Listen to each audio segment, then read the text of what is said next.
Hey, welcome back, family, to another episode of the Closure TV podcast. I'm your host, Dorian Adams. Blessed and grateful to have you here with me. Today, we're fortunate to have a good friend of mine. This brother has been in my life since the early stages of my bodybuilding career.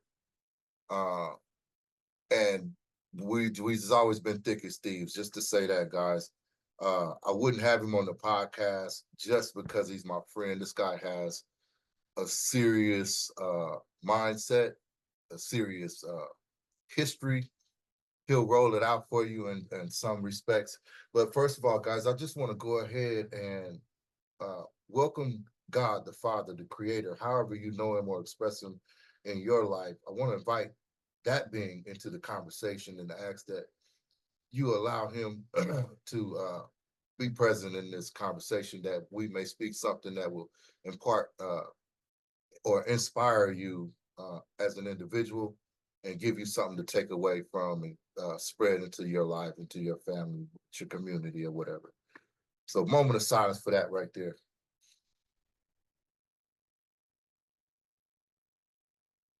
All right. At this point, I want to introduce you to the one and only, my man's Mr. Hassan Mohamed. Good big boss. How are you, man? I'm good, brother. I know in my introduction and everything like that, I kind of was rambling a little bit, but I think you'll be better suited to just go ahead and crack the can open and say, "Hey, yo, this is who I am, man. Who are you? Can you talk to the people about that?" Yep. So it's a pleasure to have, for you to consider me to come on here.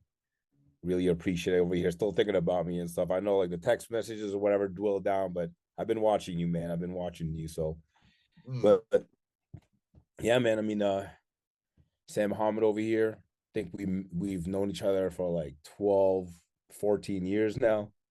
Right.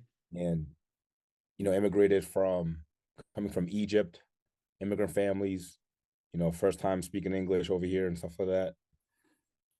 Moved to New York, and then went down. And New York was rough. I mean, I'm pretty sure everyone's heard what's going on over there in New York.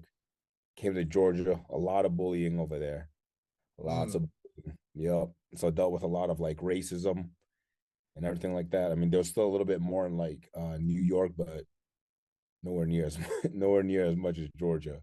So that was pretty interesting.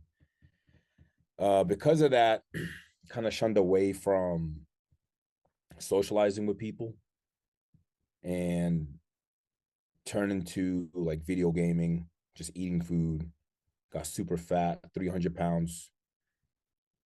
And then that's when one day just woke up, went to the bathroom, and then saw that my ankles were black, super swollen, just black ankles.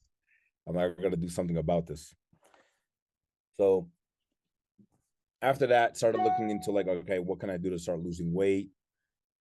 Did everything from going on the Georgia heat with a sauna suit, a garbage bag, crazy stuff, just running around out in the soccer fields, to the point where I had my brother one day just actually, you know, pick me up from like almost having a heat stroke, put me back in the car. It's like, we're going home. Like, you're crazy, all just to lose weight. Well, during that journey of like trying to lose weight and everything, remember, I saved up enough money, got myself a bike, and I would ride to the gym. I forgot what the gym name was called. Can't remember the name of the gym. But yeah, I'd ride my bike. I think it was like a 2-hour bike ride. And then that's where I met you. You found me sleeping on the bike over there at the gym on the cardio machine. Oh. You're like, what are you doing? It's like, what are you? This guy's at the gym in the morning when I come in and do my cardio, and then because you would go to work, and then you'd come back from work at like in the evening, you still see me in the gym. Like, what's this dude doing?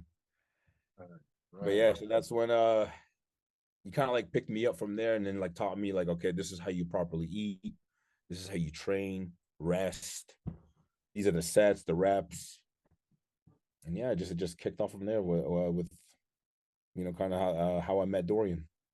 And then from there, just been crazy gym sessions, crazy workouts. You got Man, yeah, your scalp would be bleeding during the squats and yelling at me doing 225 walking lunges and oh yeah. bro, Work ethic. All my work ethic comes from Dorian over here.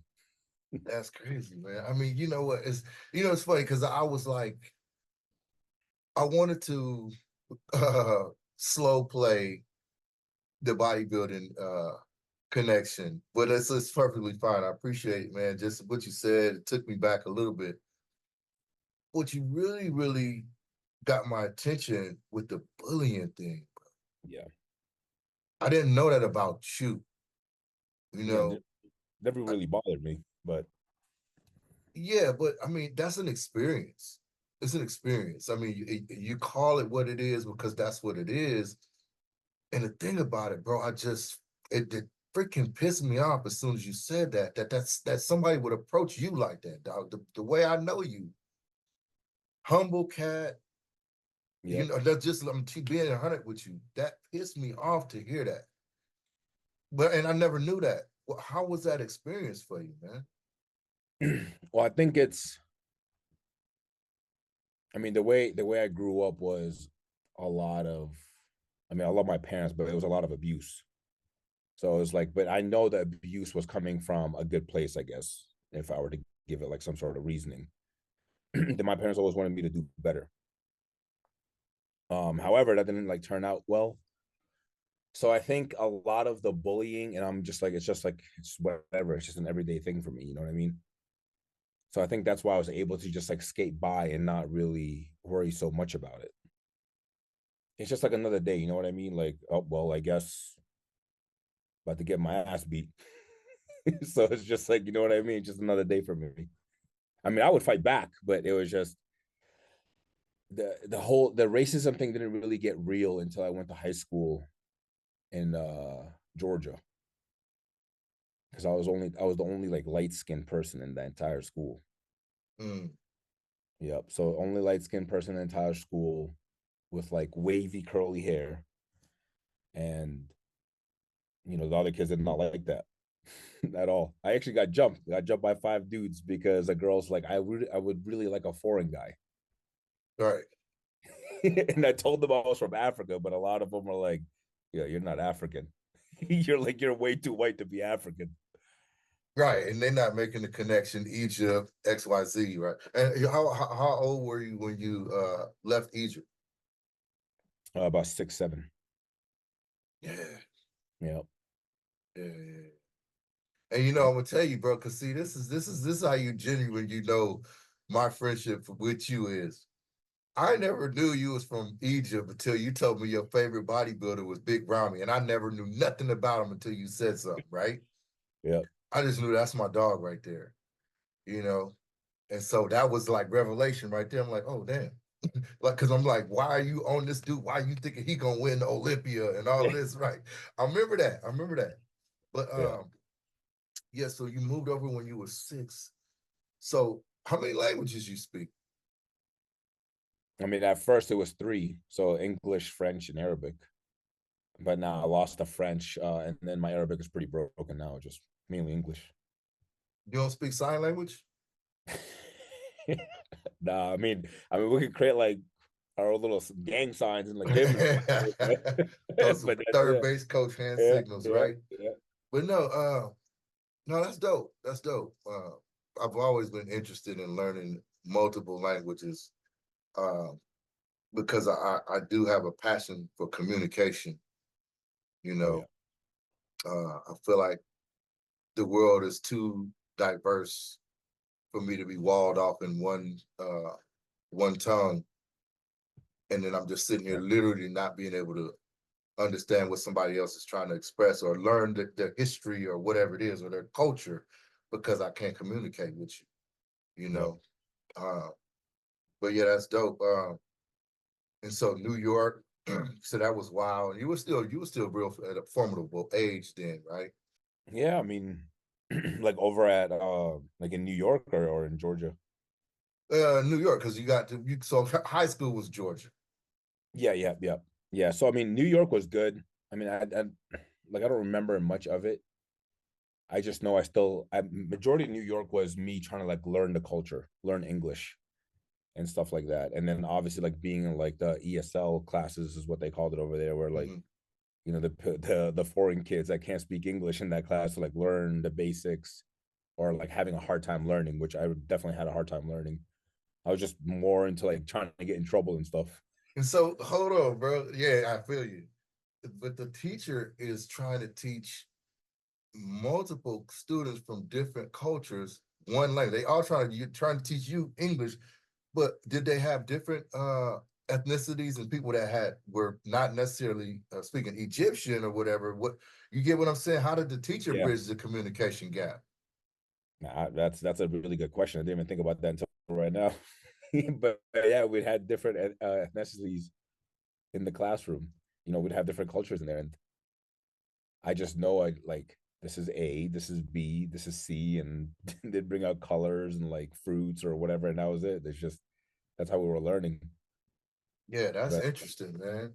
yeah, That's interesting. And then it would I guess it would go based on the the knowledge level of each student. But you got this person over here speaking Syrian, you know what I mean? Just the whole yeah, thing, yeah, you know what I mean? This guy's right here speaking Mandarin, you know, this guy right here speaking language from the hood, like have his ass in there too.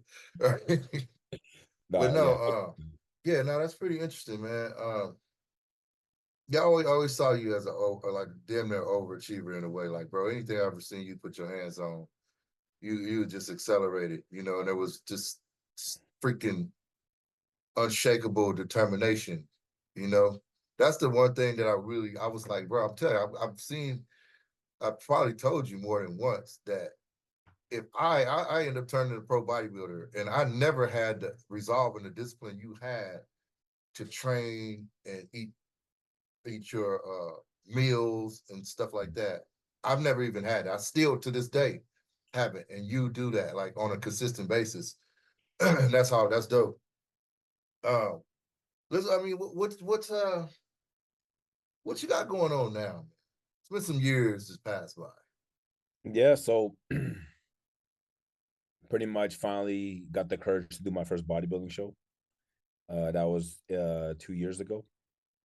Planning Mhm. on doing some more because that was intense. That right there was hey, those bodybuilding shows or getting to that level of conditioning is no joke. Mhm. Like the place I went to I think it was probably one of the hardest things I've ever done in my life. The place mentally.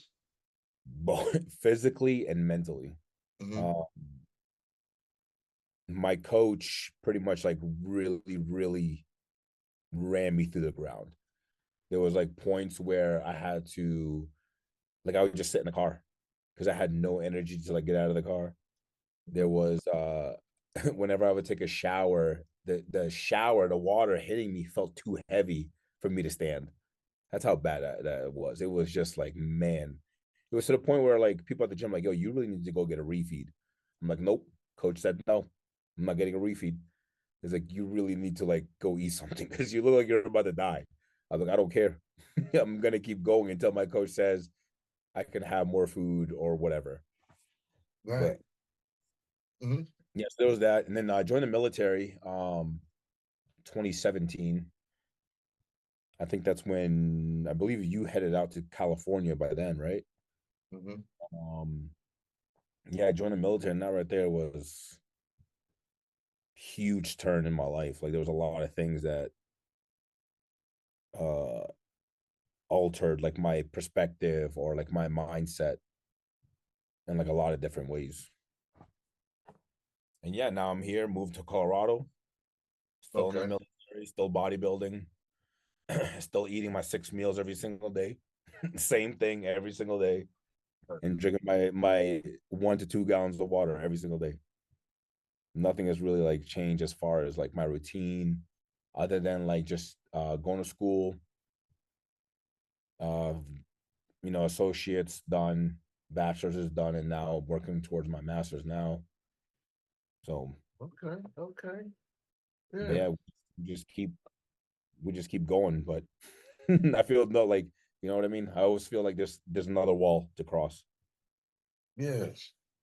or to What's climb. what's your end game? Yeah, that's the thing. I don't know. I just keep going. I just keep going. So I don't know if I mean, right now I'm debating if I should stay in or not. Recently just promoted to an E6, so Air Force as Okay. technical sergeant. But I don't know if I want to continue and try, you know what I mean? Just keep going. You know, that's Right. how I've always been until I figure something out. Yes, yes. You have a passion for what you're doing with the military? No, he'll be No? honest with you, I don't. Okay. I don't. It's what's keeping me is actually a lot of the experience and the development that's given me. So like one thing I'm really grateful for was so I'm a cop, like security forces in the military. Um, I became an investigator when I was stationed at Warner Robins. Hmm.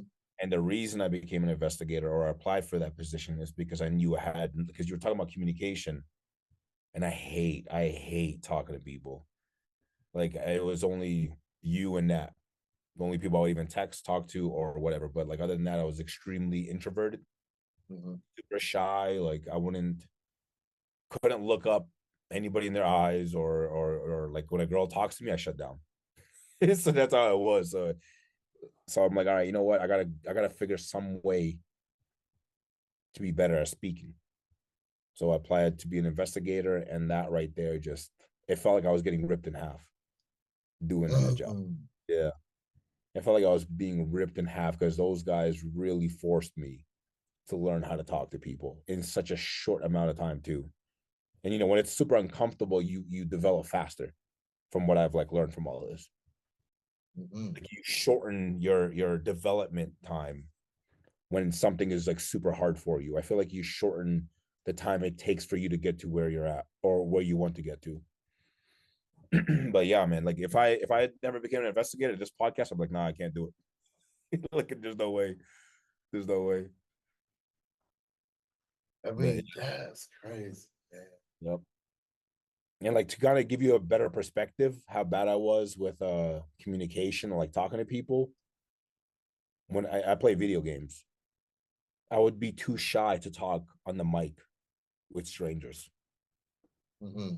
That's how bad my like that's that's how And scared I you're in was. your house, Yeah, they're in my miles house. away. Yep. Hmm. Not even knowing who this person is, and it's just a video game, which I do have the knowledge of. Like I could speak about it, but I'd still be too nervous or too shy or whatever to talk over on the mic. But yeah, Bro, I don't know that. I almost want to call you a liar right now, dude. I uh, swear. That's just me. That's me. And I know you don't get down like that. So I know I'm like, damn, but so let me ask you about the drive that I saw. I mean, bro, because you said it initially. uh, I would come to the gym in the morning on the way to go to do my work, come back in the afternoon, you still in the gym. I'm like, did this dude ever go home? You had the drive that you speak about now with, I mean, the different things that you just said, people, if they picked up on it, when you do something, you do it. But I want to know where that came from at that time, like the early days when I first met you. You were already had the drive, or you had a focus or a vision. What was going on? yeah, it's this is like something that I've kind of like been reflecting on lately. I think it comes from like maybe trying to prove like my parents wrong, which is bad because it's almost like I'm playing into their game and they're controlling me, which you know that's something that I'm kind of starting to realize. But it's you know, coming from an immigrant family, it's like, hey, you need to be in school, you need to do this, you need to be smart, you need to be wealthy, you need to marry a good woman or whatever, right? So I think it's like because I rebelled a lot when I was younger, because I was doing bad things. I was, you know, fighting every single day and just doing a bunch of like bad crap. But I think that right there is like, okay, well, I need to when I try to settle down and like, okay, you gotta start losing weight. I think everything else came together as if like, well, you need to prove your dad wrong, or you need to prove your mom wrong. Like you can go get a degree, you can whatever, right? So there was even a point where I'd even dropped out of high school for a year, and I'm like, I can't be doing that. I went to a GD class, and I'm like, hell no, I'm not gonna So stay in here. so that mindset was more predicated on that you had done stuff as a younger guy and the stuff that they said because you did that, they was kind of doubting that you was going to be successful. Is that what you're saying? Yeah. That So it's you was gonna pull it together, or they thought that that was making you just a, oh no, you're no good, you're never gonna, and that was your drive. Okay, got you. yeah. So Right. I think it's like proving them wrong, and then I'll never forget this. But we went to like a pastor pretty much said like your children are trash, like your children are bad, What? they're no good. Yeah, I had a pastor say that to my mom. What kind of So pastor was that? Y'all seen y'all met him at Walmart? Like, just it's just it's craziness. But yeah, I almost fought damn, him. I almost fought that dude. Almost fought him. But then it's just it kind of like fueled me a little bit more to I'm like, all right, I got you. So it's like proving people wrong and like showing them just staying silent. I'm like, all right, you'll see. I'm gonna. bro. So I'll go back to school, get my high school degree, and I just kept going from there. And so let me speak to that word you just said, because it was the same word on my mind. You said, and doing it in silence. Mhm. And I just want people to really grab a hold of this when I say it, is when you say do it in silence, that's the first word I thought about when I saw you, when I was meeting you. And because I think it was the same kind of incubation period between me getting to kind of pulling you in and like saying, yo, I got you. Come rock with us. The Yeah. same thing as with Nat, Yep. because Nat. They don't know Nat. I've spoke about him and stuff like that. But Nat is what our homeboy. And Nat begged me day for day when he would see me at the gym, and I'd be like, nah, get away from me. Right? I work out by myself, right? Because I Yeah. had so many letdowns with workout partners, and then that you get an expectation, and then they don't show up, and then it's the bullshit excuse and all of that. So that was the same thing that happened with him, 6 months. And then when I did tell him he could come work out with me, I said, meet me at 3 o'clock in the morning. Yep. And he was there, and that was the end of it. It kept going. But the thing is, like I said, for you kept going, and I was watching, I was observing this from the left or from the sideline or whatever, and I saw that silence, and it was like, this dude, I don't know. I'm trying to real. I think that was more of it. What it was for me is I was trying to see what the hell made you tick. What the hell did you have going on, right? Yeah. And you was kind of shy still, but you kind of opened up, and we linked up. But here it is, just to give the people that's listening this hit. The man said he just did his first show, and 2 years ago. When I met you, how many years ago? 12, 14 years ago. Wait a minute. So now let me do the math for these people that's listening. This guy was training when I met him. Had never did a show. Now he saw me and a couple of guys, local guys, go pro, and he still never did a show. This man just did a show 2 years ago, doing all of that in silence, growing and developing, because he didn't feel like he was ready yet. And he used to always tell me that. Nah, I'm not ready yet. Maybe. you Yep. know, what was Excuse. what was tell them out of in your words, what was your apprehension, or what was your milestone or marker that you felt like you needed to meet before you actually competed? I think it was more mental than anything. I mean, I don't think I mean, we're bodybuilders. We're gonna have like some sort of body dysmorphia. Like we're not gonna be happy with our physique no matter what. Like we're going to be peeled, whatever, right? But I think it was like, okay, I think you're mentally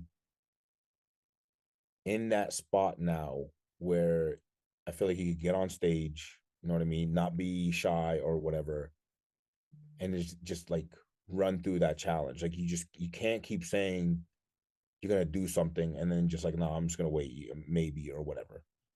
I think it was just like, hey, it's that time and you need to like really go for it. So like during a lot of like that working in silence and stuff, I've just learned to I guess just do it. Like, what are you waiting for? Especially now that like I've gotten older or whatever. It's just like, what are you waiting for? Like, just do it. And that's even like the smallest things ever. Like an email pops up, I just answer it right there. Like I know a lot of people see emails or whatever at work, and I'm like, oh, I'll just answer this later. I'm like, no, you got to do that right now because you're just wasting time. It's just time is just you're losing it. But yeah, I think it's just just just the mental development that I've had like in the past years where, hey, no more wasting time. You just got to go and do it. Say that one more time, man. Say that one more time, bro. No more wasting time, man. No more wasting time, bro. I appreciate that. That's so on point, man. It's so in line with my thoughts and the conversations that I have a lot lately. Um, with people that's pretty close to, I'm pretty close to. Um, you know, you have a passion, bro. You have, and your a lot of your trajectory. That when I look at it too, did you read my book yet? No, not yet.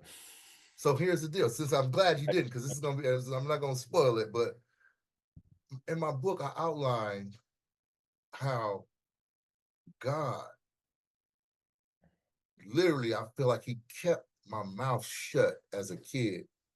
I feel like I was born an only child. I was raised an only child. I am an only child. I feel like He designed the play for me to be this guy, quiet. I was bullied. I had my episodes, man. I suffered in silence in a way with all of those experiences, man. And He kept my mouth shut and He implanted what He needed me to say when it was time to speak. Yep. And I hear that in you, bro. Listen to what you just said, right? And we didn't coach this, so they need to understand that too.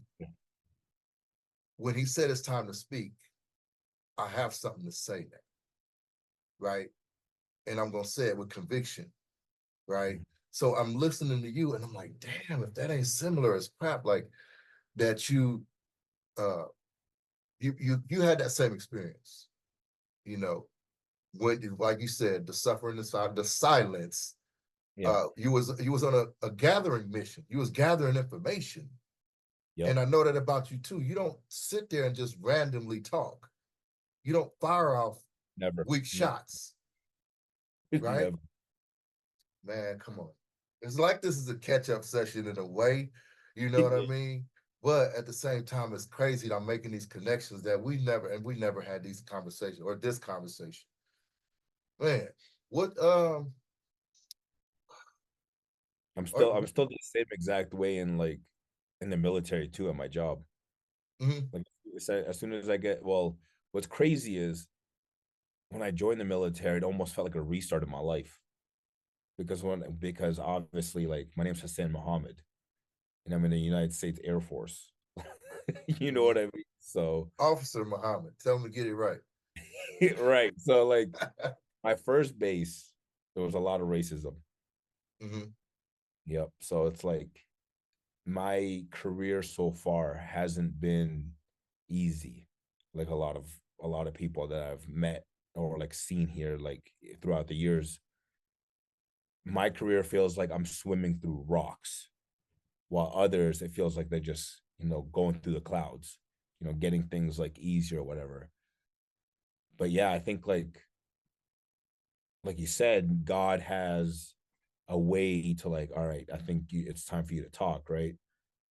I think God has a way where He's placed me in a spot where I think I just need you to work a little bit harder than other people, and you're gonna keep doing that. So it's like, all right, mhm, let's go. You know what I mean? Just accept it and then move forward. So it's like, yeah, it's been, I just go to work, new station or whatever, a new position, and I'm just sitting there for months, not saying nothing. Nobody knows nothing about me other than my last name. That is it. mhm. And then I'll start talking once I see and like observe everything. But it's a little bit the same. I'm still the same exact person, but now I'm just like more assertive, or I guess you could say like more I just stick up to myself a lot more. Like I'm not shy or anything like that. A wise man once told me two things that I never forget. Number one, you gonna live forever. Number two, if you gonna say something,